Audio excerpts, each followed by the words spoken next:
Аяқ киіміңізді тазаласам да жалшы болудан құтқарыңызшы. Кім қара сүйек, кім құл? Ақ сүйек болса қара сүйек болуға тиіс қой. Бейшара қазақ, тобыр, сендер қара сүйексіңдер, мен ақ сүйек.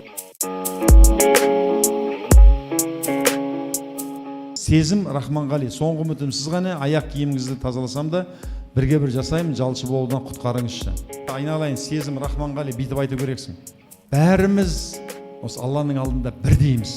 Бес саусақ бірдей. Айтыңдаршы, осы менің атанам тексіз, мен тексіз жерден шыққанмын деп кім қолын көтере алады? Бүйтіп бірде бір халық көтермейді, да? Енді кез келгенің президент болуға, министр болуға, әкім болуға, прокурор болуға, бай болуға лайықтысың. Сен біреуге жалшы болғанға, кедей болуға, осылай тудың, сен тексізбін деп ешкім көтере алмаймыз қолымызды, да? Көтермейміз.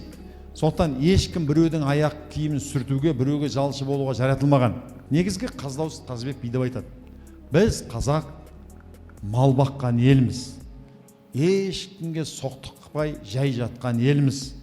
Еліміздің шетін жау баспасын деп, елімізден құт береке қашпасын деп, найзаға үкі таққан елміз. Біз найзаға үкіні біреуді басынып, біреуді жерін жаулап алайын деп емес, еліміздің шетін жау баспасын деп, елімізден құт береке қашпасын деп, найзамызға үкі таққан елміз. Басымыздан сөз асырмайтын елміз, ешкімді басындырмайтын елміз. Халықпыз, осындай халықпыз. Айналайын, Сезім Рахманғали, сен ешкімнің аяқ киімін сүртуге жаратылған жоқсың. Сен байда бақуатты болып жаратылдың, осы текті ұрпақсың. Бәріміз текті ұрпақпыз. Бүкіл адам баласы бірдей. Ешкім аспаннан жалбырап түскен жоқ. Ақ сүйек, қара сүйек дегенді біреуді қорлау үшін жасаған нәрсе. Кім қара сүйек, кім құл? Ақ сүйек болса қара сүйек болуға тиіс қой. Ол кешегі Шыңғысхан, енді елдің бәрін кім басқарады дегенде, менің ұрпағым басқарады, мен ақ сүйекпін. Сонан кейін бүкіл қазақты менен шыққан ұрпақ қана басқарады. Бірде бір қазақ өзіңді өзің басқармайсыңдар. Неге десе, сен қара сүйексің.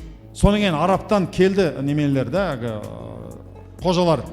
Олар айтты: "Ей қараңғы қазақ, бейшара қазақ, тобыр, сендер қара сүйексіңдер, мен ақ сүйекпін" деп келді. Қожалар келді айтты: "Енді мына қазаққа түсіндір, санасына құй, олар қара екен, ақ сүйектер бар екен, олар төремен, қожаларға ақ сүйек екен. Қазақты қара, тобыр деп түсіндір миына" деп. Өйткені олар ертең ақ сүйекпін дейтін болса, олар патшаға қарсы шығуы мүмкін. Енді солардың тұқымы, кешегі ана боқ мұрын бала кім еді? Әнші Әбдіжаппар. Ютубтан көріңіздер, бидейді. 300-ден алып қойды. Біреу Найманнан алады, біреу Албаннан алады. Сөйтіп қан бұзылды. Ал қазақпен араласқан болатын болса, олардан ишан пайда болуы өте қиын да.